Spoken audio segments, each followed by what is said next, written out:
ছাদ বাগানে মাঝে মাঝে কিছু কাজ করতে হয়, সেটা হচ্ছে যে অতিরিক্ত পাতাগুলো কেটে ফেললে কিন্তু পরিষ্কার হয়। গাছের আশেপাশের অতিরিক্ত পাতা থাকে কতগুলো, কারণ এত পাতার দরকার নাই। পাতা কেটে ফেলে দিলাম, কুমড়া গাছের পাতা।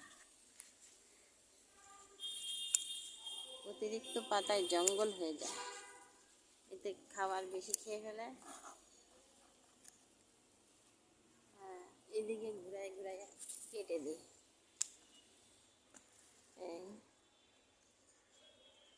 এইদিকে আছে, পাখিতে পাতা খেয়ে ছিদ্র করে দেয়, অনেক সময় পাতাগুলো হলুদ হয়ে যায়। তো এই হলুদ পাতাগুলো কিন্তু রাখার কোনো দরকার নেই। আরও পাতা অতিরিক্ত থাকলে তাও কেটে দেবো। এই যে একটা অতিরিক্ত পাতা।